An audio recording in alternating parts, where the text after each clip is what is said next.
Hello and welcome back to my channel. Or if you're new here, hello, my name is Abby. I have a bone disorder called osteogenesis imperfecta, and therefore I am in a motorized wheelchair. OI is pretty much a collagen issue in my bones, meaning that my bones aren't as strong as the average person's. So being disabled, and I'm sure any of my disabled viewers can agree, means you have to sort of be really resourceful, because this is a world that is made for people who are able-bodied. And there are certain times where we can, fight to get a ramp installed or get an elevator installed and that sort of thing. But in our everyday lives, there are certain little things that we have to do in order to just function. And so today I thought I would take you through the sort of top 5 things that I have that help me function in my day-to-day life sort of normally. Things that I absolutely need to have near me that I can't live without, because they're vital to me. And in this list, I'm not including big, expensive things. I'm not including a ramp that might be installed. I'm not including bigger doorways. I'm not including, my actual wheelchair, because those to me are maybe a little more obvious and definitely more expensive. So I'm including smaller things that I use, and then maybe if I come up with other things that I don't even realize that I own or that I use, we'll do another video like this in the future. But for now, when I thought about doing this video, these are the top 5 things that popped into my mind immediately that I use every day or nearly every day that maybe not everybody else would use. This is very much so a personal experience video, so I realize that depending on your disability, depending on your strength, depending on whatever, this might not be the same list for you. This is very much so me and my experience, and I'm just trying to share with you things that I use all the time.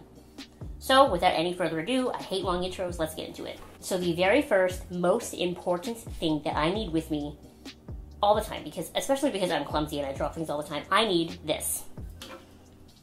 My name is Abby, and I have named this Grabby. So I have had many different grabby devices throughout my life, but this one my mom bought me at a mobility store that's typically serves old people, but my entire life is from there.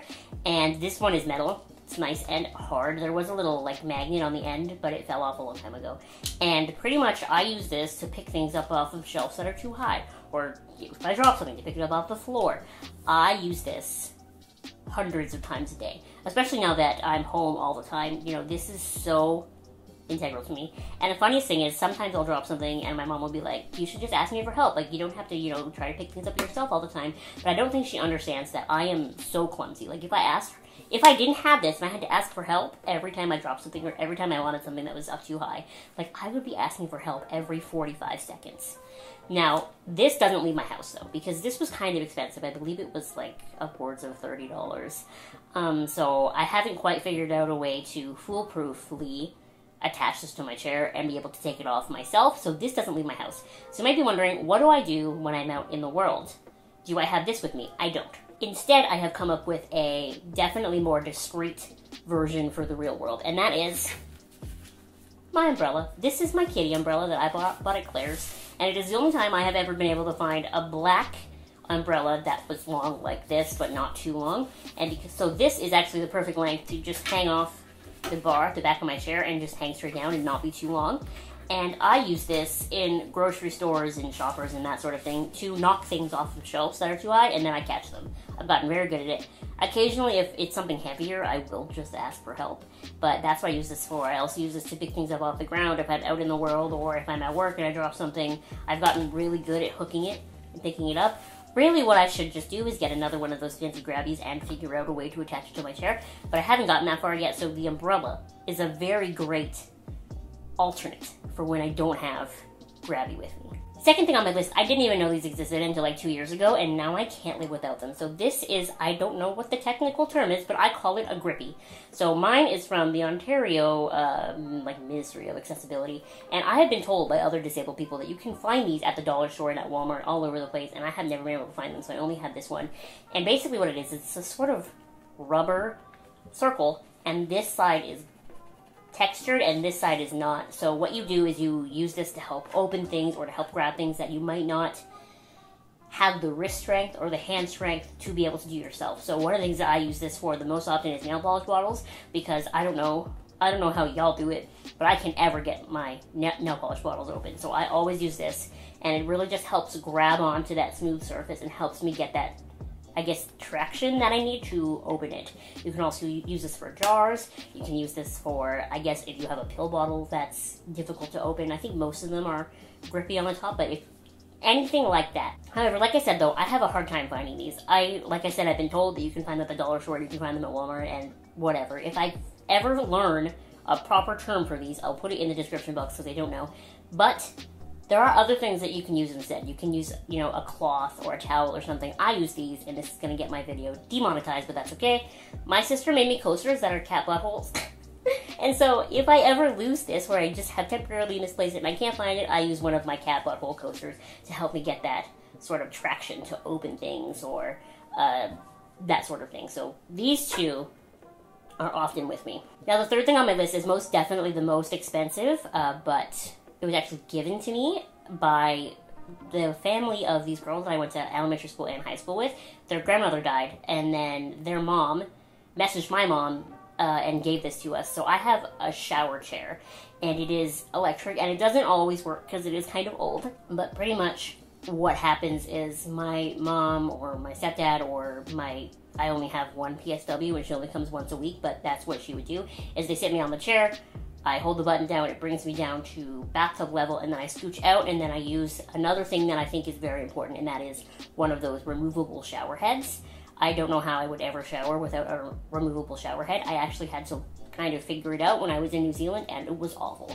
I'm never doing that without a shower head if I ever have a choice ever again, because it just makes life so much easier to shower when you're so short and you can't, you know, stand.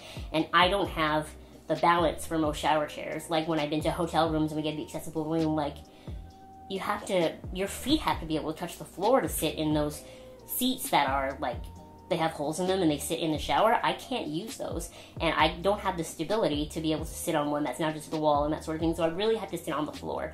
And so that's what makes this chair so great, is that it's for a bathtub, so I can't fall out, and I just sit on the floor in the bathtub. So this chair, I think it's like a $3,000 chair, so we're very fortunate and I'm very thankful that it was given to us. But it's one of those things that I didn't know what I was missing before I had it, and I definitely am glad that I have it. Especially, you have to consider, like, I'm 26 years old. The reason I don't have to have all these PSWs and that sort of thing is because I still live at home, so I still have my mom and my stepdad, who are so buff, and they're both able to pick me up and take me to the bathroom, and they're both able to pick me up and put me on that shower chair. But, you know, I don't want to be... Any amount of work I can take away from them having to do, I would like to do. So rather than having to pick me up and put me, you know, over the edge of the tub, this way it's an easier way to do it. So I would definitely recommend, if you need a shower chair like that, looking into something like that. I'm sure there's got to be grants or something, or maybe you can get one used like I did. But it's something that has really, really changed my ability to shower, and I really, really love having it. Again, that's another thing where, depending on, you know, your disability and your size and that sort of thing, maybe you can get away with, you know, having one of those regular sort of shower seats, or you know, depending on what you need. But for someone like me, who is 3 feet tall and breakable, I'm pretty much Humpty Dumpty, I need something that will get me into the tub, that I can sit on the floor in the tub, and that's what I like about that. Next up on the list, so I'm short, and I go out into the world a lot, and my chair is black. The bottom of it is pink, but my chair is black. And one of the fears that my mother and I both always have is me getting hit by a car. So over the years, we have had many arguments. She really wants me to get a flag. I refuse to get a flag because I asked her if it could be a pirate ship flag, and she said no, because those are black, so it doesn't help. And she also really wants me to wear a reflective construction worker vest, and I refuse to do that. But I am also afraid of getting hit by cars. So basically what we've done, I'm sure you've noticed it here, is we put reflective tape on my chair. And that does sort of help with some of the lights of headlights and that sort of thing. Between that and my own paranoia, making sure that, you know, I make eye contact with every driver before I cross the street, has kept me safe so far. But I have another option for if I ever get really nervous about it. I have all these lights that a coworker actually gave to me once for my birthday a couple years ago. And he gave me a ton of them. I could totally cover my chair. And they just kind of would go around the arms of my chair or wherever I wanted them, and I don't know how to turn it on. I'm just realizing now. How do I I don't even know. I know how to turn the other one on. This one is much bigger, so it's a little bit brighter. And it has this sort of stand, and then it also has this hook. And you can just kind of, oh wait, I think I know how to do this. Yes, I do. And it just will sort of help with making sure that you're seen by cars. Because if you're sitting, if you're in a wheelchair, odds are you're short. And I actually know a woman who's on the Accessibility Advisory Committee with me, and she was actually recently hit by a truck crossing her street, and it, you know, she didn't get knocked out, she's fine, but it, like, spun her chair around, and then a whole bunch of pieces of her chair broke off. So, trying to make sure that cars see you is, I would imagine, very important. So please try to make sure that cars can see you, because I don't want you to get hurt. Another way also to help make sure cars see you is to not wear a lot of black, which I hate, because I really want to be goth.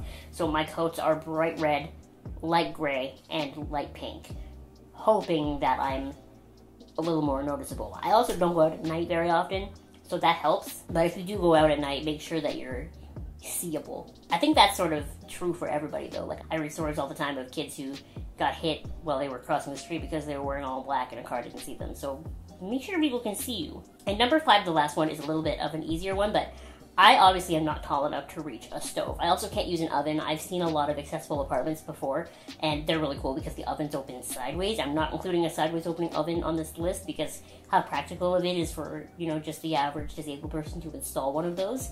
But what we can get is one of these, just like a little hot plate. And so with this, I am a terrible cook. I have a hard time making, like, instant noodles. But at least I have the choice to with this. So I keep this in the kitchen, and then whenever I want to make, usually it's just like a cup of soup where you just boil the water and add the stuff to it. Because I have absolutely no cooking skills. But this is what I will use for that because I am not tall enough for the sink. So it's just, you know, your average hot plate that you would have, you know, if you were going to a dorm or something. Is useful to me, and I think it would be more useful if I had any sort of cooking ability, but this is something I recommend getting. And then I actually have a bonus one, because most people that I know that are in wheelchairs have cats, because cats are a little bit easier, I would say, to take care of than dogs, because dogs have to be walked and they have to be, dogs are just so much work. So most people that I know in wheelchairs have cats. And one of the biggest issues with cats, if you're in a wheelchair, is litter. So some of the tips that I have for cat litter, if you're disabled, is, well, number 1, the one that I haven't done, is put the litter up on a pedestal of sorts, up on even if it's just up on a box or something. Cats will climb up to use it, and it makes you not have to bend down as far to use it. I don't have to do that because my chair is so short and so low to the ground that that's not something that I've had to do yet. If I get a new chair, I might have to do that, but as of now, it's not something I have to do. And then beyond that, I only use lightweight litter. Lightweight litter is so great because I can actually pick it up myself. The brand that I have right now is not very dusty. Sometimes lightweight litter can be dusty. With this brand that I've been using, it seems to be great as far as that goes, so I really like my lightweight litter. I have a hard enough time scooping regular litter, let alone if I had to buy it myself. Fortunately, I just usually order my litter off of Amazon. That way it gets delivered directly to the door. But I only use lightweight litter. And then the next little tip, I found this at Walmart out of the blue one day. This is my pooper scooper, and look at how long the handle is. This is an extra long handled scooper, and with this, like, I can easily hit the floor. I can easily scoop without even hardly having to bend, you know, forward at all.